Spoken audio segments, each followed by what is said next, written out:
BJP के राष्ट्रीय अध्यक्ष नितिन नवीन आज भी संगठन की समीक्षा को लेकर बैठक करेंगे। बैठक सुबह 10 बजे पार्टी मुख्यालय में होगी। इसमें संगठन से जुड़े अहम मुद्दों और आगामी रणनीति को लेकर चर्चा होने की संभावना है। नई दिल्ली स्थित भाजपा पार्टी मुख्यालय में शनिवार को पार्टी के राष्ट्रीय अध्यक्ष नितिन नवीन ने नवनियुक्त राष्ट्रीय पदाधिकारियों के साथ पहली बैठक की। बैठक में क्या कुछ खास रहा, आपको बताते हैं इस रिपोर्ट में। भारतीय जनता पार्टी की नई टीम ने शनिवार को एक साथ कई मोर्चों पर अपनी रणनीति को धार दी। पार्टी अध्यक्ष नितिन नवीन ने नवनियुक्त राष्ट्रीय पदाधिकारियों के साथ पहली बैठक की। बैठक में आगामी विधानसभा चुनावों की तैयारियों, बूथ स्तर पर संगठन को मजबूत करने और सरकार की योजनाओं एवं पहलों को जनता तक पहुंचाने पर मंथन हुआ। बैठक में एक प्रस्ताव पारित कर कांग्रेस के उस फैसले की कड़ी निंदा की गई जिसमें कांग्रेस के कार्यक्रमों में वंदे मातरम के सिर्फ पहले 2 पदों के गायन को सीमित रखने की बात कही गई है।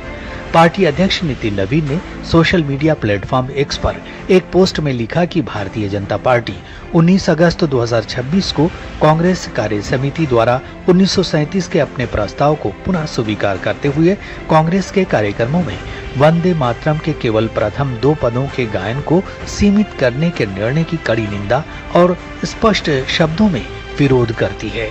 भाजपा वंदे मातरम को भारत का राष्ट्रीय गीत, भारत माता के प्रति श्रद्धा की अभिव्यक्ति, स्वतंत्रता संग्राम के मंत्र और भारत की राष्ट्रीय चेतना का अमर प्रतीक मानती है। भाजपा प्रवक्ता संबित पात्रा ने कहा कि वंदे मातरम को लेकर कांग्रेस पार्टी जो विभाजन के बीज बोने की कोशिश कर रही है, भारतीय जनता पार्टी उसे कभी कामयाब नहीं होने देगी। जो ब्रिटिश सरकार वंदे मातरम को रोक रही थी, आज वही कांग्रेस सरकार वंदे मातरम को रोक रही है।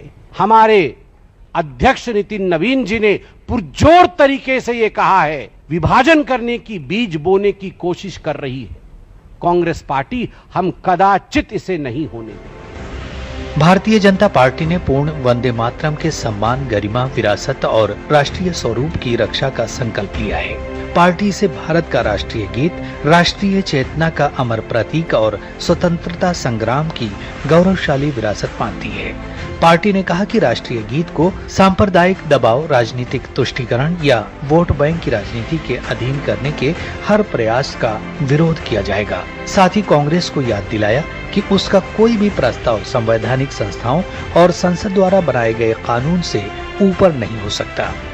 जो बाधित करता है वंदे मातरम को आगे बढ़ने से, वंदे मातरम को गाने से, वह दंडित होगा।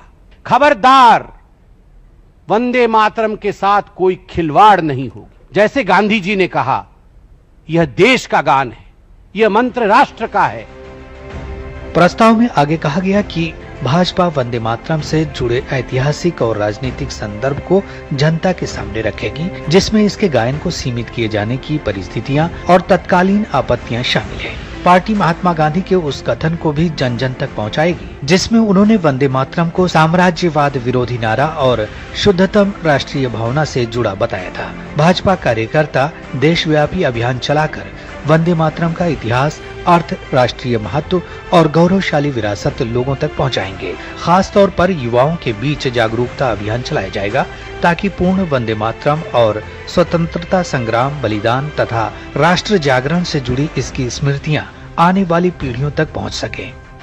भारतीय जनता पार्टी के पदाधिकारी की बैठक में राष्ट्रीय अध्यक्ष जी ने निर्देश दिए हैं कि भारतीय जनता पार्टी का प्रत्येक कार्यकर्ता देश के प्रत्येक गली नुक्कड़ कोने में जाकर वंदे मातरम का यशोगान करेगा। भाजपा ने 2 टूक कहा कि राजनीतिक सुविधा, तुष्टीकरण या वोट बैंक की राजनीति के लिए वंदे मातरम के सम्मान और विरासत से कोई समझौता स्वीकार नहीं किया जाएगा। भाजपा ने जहां एक तरफ कांग्रेस के फैसले पर अपना विरोध दर्ज कराया है, तो वहीं दूसरी तरफ देशव्यापी अभियान के जरिए वंदे मातरम के इतिहास और राष्ट्रीय महत्व को जन जन तक पहुंचाने का फैसला किया है।